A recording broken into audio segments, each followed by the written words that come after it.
오늘은 열왕기하 7장 3절로 20절 말씀 보도록 하겠습니다. 함께 봉독하겠습니다. 시작. 성문 어귀에 나병 환자 네 사람이 있더니 그 친구에게 서로 말하되 우리가 어찌하여 여기 앉아서 죽기를 기다리랴. 만일 우리가 성읍으로 가자고 말한다면 성읍에는 굶주림이 있으니 우리가 거기서 죽을 것이요 만일 우리가 여기서 머무르면 역시 우리가 죽을 것이라. 그런즉 우리가 가서 아람 군대에게 항복하자.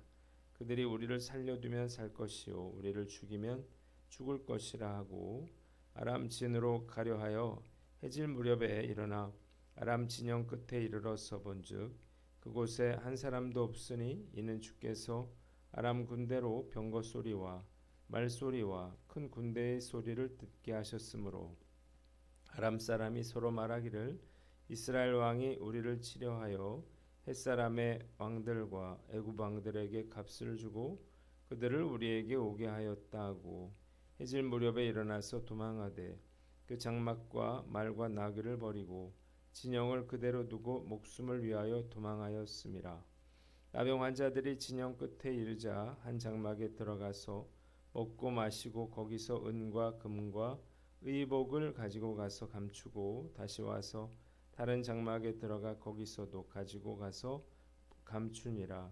나병 환자들이 그 친구에게 서로 말하되 우리가 이렇게 해서는 아니 되겠도다. 오늘은 아름다운 소식이 있는 날이거늘 우리가 침묵하고 있도다.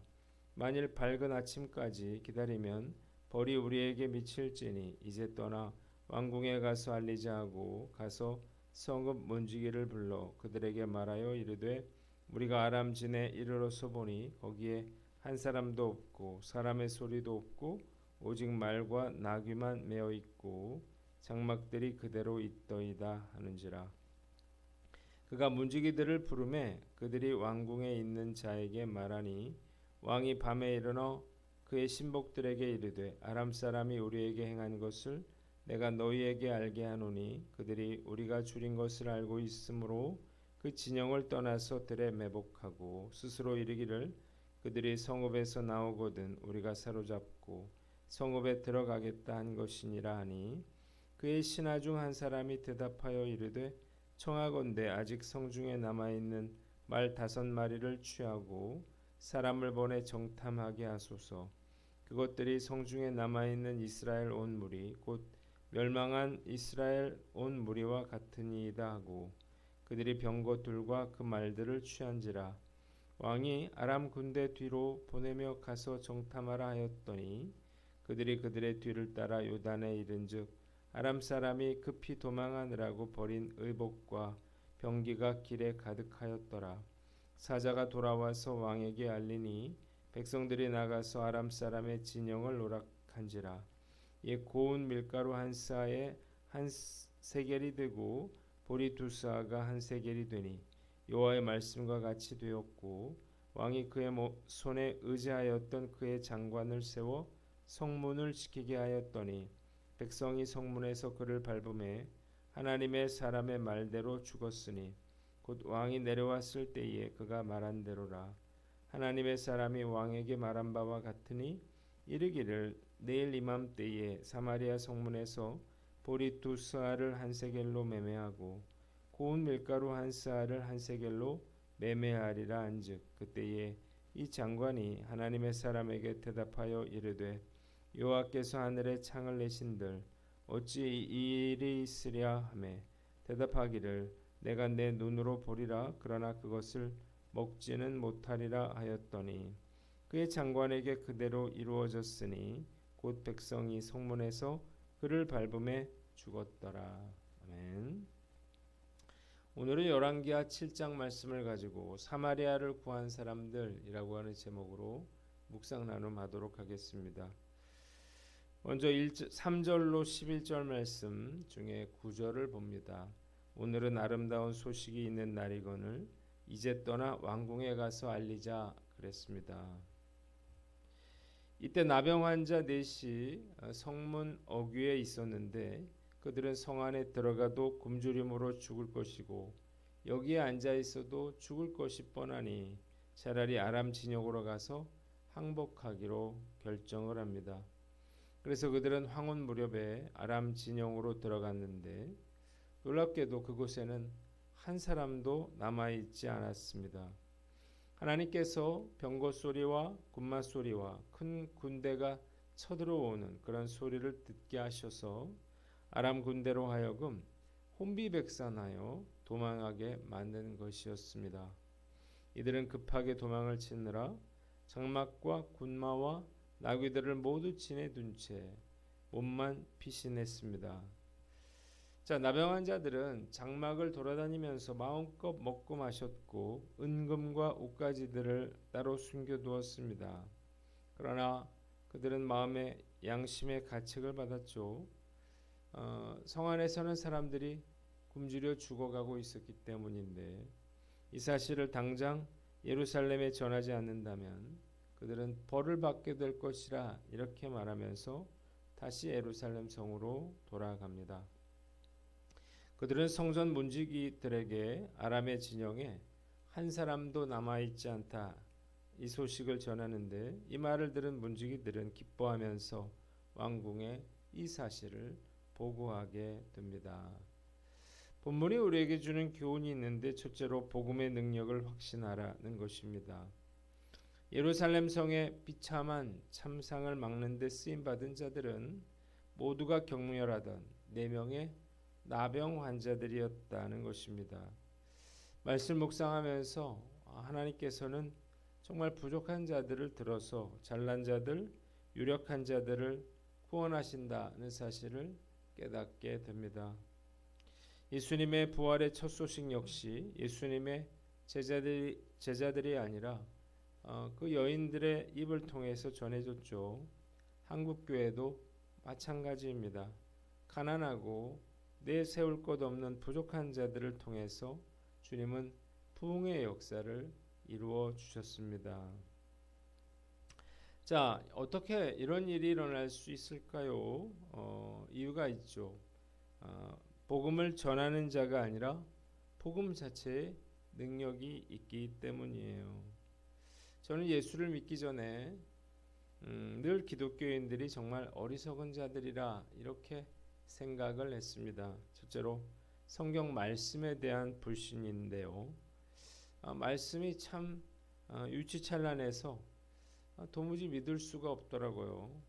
말씀으로 세상이 창조되고 말 한마디로 병자가 고침을 받고 죽은 자가 살아나고 사흘 만에 부활하는 등 불가능하고 초자연적인 이야기들 너무나 우습고 어처구니가 없었다고요. 그래서 정말 이걸 믿게 하려 그러면 이런 말 안 되는 이야기는 다 빼야 되지 않나 그런 생각을 하기도 했습니다. 두 번째는 천국과 지옥에 대한 말씀인데 이건 더더욱 이해가 되질 않았습니다. 예수를 믿으면 천국에 가고 믿지 않으면 지옥에 간다는 거예요. 도대체 내가 무슨 죄를 졌다고 죄인이라고 하고 단지 예수를 믿지 않았다는 게 얼마나 큰 잘못이기에 날 그 무서운 지옥에 가두어서 산채로 불태우느냐라고 하는 거죠. 세 번째, 전도하러 다니는 그러한 사람들 때문인데 무엇보다 전도하는 사람들 자체가 신뢰가 가지를 않았습니다. 두세 명씩 이렇게 몰려다니면서 그 전도를 하는 그런 아줌마들이 참 무식해 보였고 또 목사라는 사람을 보면서는 얼마나 할 일이 없었으면 목사가 됐을까 그런 생각을 하기도 했습니다. 그리고 이런 식으로 무슨 전도가 되겠느냐 이렇게 생각했어요. 이렇게 전도한들 과연 누가 예수를 믿겠느냐 생각을 했는데 정말로 놀라운 것은 그렇게 제가 예수를 믿게 됐고 세월이 흘러서 그렇게 한심해 보였던 목사가 되었다는 것입니다. 그리고 저는 전단지를 들고 우리 아줌마 집사님들과 함께 전도를 나갑니다. 이것이 바로 미련한 전도의 복음의 능력인 것입니다. 고린도전서 1장 21절에 하나님의 지혜에 있어서는 이 세상이 자기 지혜로 하나님을 알지 못하므로 하나님께서 전도에 미련한 것으로 믿는 자들을 구원하시기를 기뻐하셨다 그랬다는 거예요. 자, 미련한 자들을 통해서 가진 자들을 부끄럽게 하시고 또 미련해 보이는 이 단순한 전도를 통해서 수없이 많은 사람들이 예수를 믿게 되고 정말로 많은 교회들이 세워지게 되었다는 것입니다. 정말 미련해 보이지만 여전히 전도는 복음을 전해서 하나님의 자녀가 되게 하는 가장 강력하고 효율적인 방법이라는 사실을 알아야 하는 것입니다. 오늘 난 어떤가 살펴보고 이 확신을 가지고 담대하게 복음을 전하는 저와 여러분들 되시기를 주님의 이름으로 축원합니다. 두 번째는 아는 자에게 책임이 있다는 것입니다. 먹을 게 있다는 사실, 또 사고가 났다는 사실, 특효약이 있다는 사실을 알게 되면 어떻게 해야 될까요? 이걸 다른 사람들에게 알려야 되겠죠. 아는 자에게 책임이 있기 때문입니다. 만일 이 나병 환자들이 이 사실을 동족에게 알리지 않고 자기들만 배부르게 먹고 값진 물건들을 취했더라면 어떻게 됐을까요? 계속해서 사람들이 죽어갔을 것이고, 그리고 만약 이 사실을 이스라엘 백성들이 알았더라면 그러면 이들을 가만두지 않았을 것입니다. 미리 아는 자에게는 알려야 할 책임이 있습니다. 대구 지하철 사건이나 세월호 사건의 공통점은 기관사와 선장이 승객들에게 이 사고를 알리지 않고 자신만 탈출했다는 거예요. 결국 그들은 무거운 처벌을 받아야만 했습니다. 알고도 전하지 않는 자에게 화가 임하는 것은 너무나 마땅한 일인 것입니다.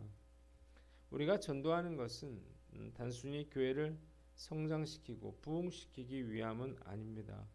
죽어가는 영혼을 살리려고 하는 것입니다. 지금도 정말 많은 사람들이 복음을 듣지 못해 죽어가고 있습니다. 누군가 하겠지라고 하는 그런 안일한 생각 때문에 얼마든지 구원받을 수 있는 사람들이 지금도 지옥으로 가고 있는 것입니다. 전도가 어렵다고는 하지만 지금도 열심히 복음을 전하면 반드시 믿는 사람들이 생겨나는 것입니다. 교회를 개척한 저는 이 사실을 너무나 잘 알고 있습니다. 우리 교회 성도님들은 매년 1년에 2번씩 하는 전도 집회를 통해서 그렇게 우리 교회에 세워진 분들이에요. 많지는 않지만 하나님께서는 매년 영혼들을 보내주셨고 함께 교회를 이루게 해 주셨습니다. 정말 놀라운 일이 아닐 수 없는데 이번 11월 24일 새생명 행복축제를 앞두고 있어요. 이번 하반기에도 열심히 전도할 수 있다면 그러면 많은 그러한 열매가 있으리라 믿습니다. 아는 자에게 책임이 있습니다. 알면서도 전하지 않는다면 그 책임을 면하지 못할 것입니다. 오늘 난 어떤가 한번 스스로를 돌아보고 최선을 다해 전도하여 아는 자로서의 책임을 감당하는 저와 여러분들 되시기를 주님의 이름으로 축원합니다. 두 번째 본문은 12절로 20절인데 20절을 봅니다. 그의 장관에게 그대로 이루어졌으니 백성이 그를 밟음에 죽였더라 그랬습니다. 자, 이 소식을 듣고 왕은 이것이 아람의 매복 작전이며 만일 자신들이 성 밖으로 나오면 그들이 성 안으로 쳐들어올 것이라 이렇게 말합니다. 그러자 한 신하가 어차피 5필의 말이 굶어 죽을 것이니 정찰이나 한번 해보자 이렇게 왕에게 건의를 해요. 왕이 허락하자 정탐들이 나가서 나병 환자들의 말이 사실임을 확인하고 왕에게 이를 보고하게 됩니다. 16절 그러자 백성들은 앞다투어 아람 진영으로 달려가서 아람 진영을 약탈했고 주님께서 엘리사를 통해 말씀하신 것처럼 밀가루 한 스아를 한 세겔에 보리 2수아를 한 세겔에 거래할 수 있게 됐습니다. 그리고 엘리사가 이를 예언할 때에 불신의 말을 했던 장관은 엘리사의 말대로 성문을 지키다가 백성들에게 밟혀 죽게 됩니다. 이런 일이 일어난 것은 내가 볼 수는 있지만 먹지는 못할 것이라고 하는 엘리사의 예언이 성취된 것이었습니다.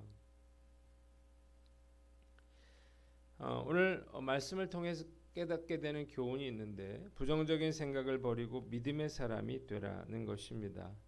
자, 이스라엘 왕 요람이 얼마나 부정적이고 비판적인 신앙을 가지고 있는지를 잘 보여주죠. 그는 엘리야로부터 이미 예언을 들었습니다.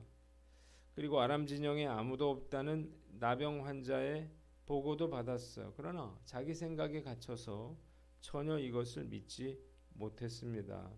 문제는 그가 왕이라고 하는 것과 그래서 그의 불신앙으로 인해서 백성들이 계속해서 굶주리고 있다는 사실입니다. 오히려 어차피 죽을 것 확인이라도 해보자 라고 생각한 지혜로운 신하가 있었기에 모두가 굶주림에서 벗어날 수 있었던 것입니다. 뭘 알 수 있습니까? 믿음이 없다면 기적이 일어난다 한들 아무런 소용이 없다는 것입니다. 만일 그가 신하들의 제안을 받아들이지 않았더라면 여전히 그들은 성 안에서 굶주림의 고통을 받았을 것입니다. 이렇게 부정적이고 비판적인 생각은 나뿐만 아니라 다른 사람들에게까지 고통을 가져다 줄 수 있습니다. 두 번째, 불신앙에는 하나님의 심판이 임할 수 있다는 것입니다. 엘리사의 예언을 부정했던 장관, 결국 백성들의 발에 밟혀 죽게 됩니다. 그는 하룻밤 사이에 밀가루 한 싸가 한 세겔에 보리 두 싸가 한 세겔에 매매되는 것을 봤지만 그것을 먹을 수는 없었습니다. 아무리 불가능한 상황이라 하더라도 하나님은 단 한순간에 역전시키실 수 있는 분이라는 사실을 믿으시기를 바랍니다. 하나님의 역사는 언제나 인간의 이성과 상식을 뛰어넘는 거예요. 때문에 믿음의 사람이 되려면 이해되지 않아도 불가능해 보여도 이를 뛰어넘어야 하는 것입니다. 제 경영학을 전공했잖아요. 그리고 늘 합리적으로 생각하려고 노력을 했는데요. 그래서 참 믿음의 사람이 되기가 쉽지가 않더라고요. 늘 불가능한 일, 안 되는 일에 도전하며 그렇게 살아야만 했기 때문이에요. 저는 이제 단 하루만 해도 하나님께서 모든 것을 다 바꾸어 놓으실 수 있음을 압니다. 그래서 위기 상황에도 그렇게 크게 걱정하지 않아요. 오히려 이번에는 하나님께서 어떻게 역사하실지 기대가 되기도 합니다. 우리 교회 성도들 중에도 여러 가지 어려움을 겪는 분이 계신데 하나님께서 도우시면 단번에 문제가 해결되리라 믿습니다. 우리 교회 공동체에 이런 놀라운 하나님의 기적의 역사가 일어나도록 우리가 부정적인 생각을 버리고 온전한 믿음의 성도들 다 되시기를 주님의 이름으로 축원합니다. 기도하겠습니다. 하나님 아버지, 아는 자에게 책임이 있음을 우리가 깨닫고 참 믿음의 사람이 되게 하여 주시옵소서.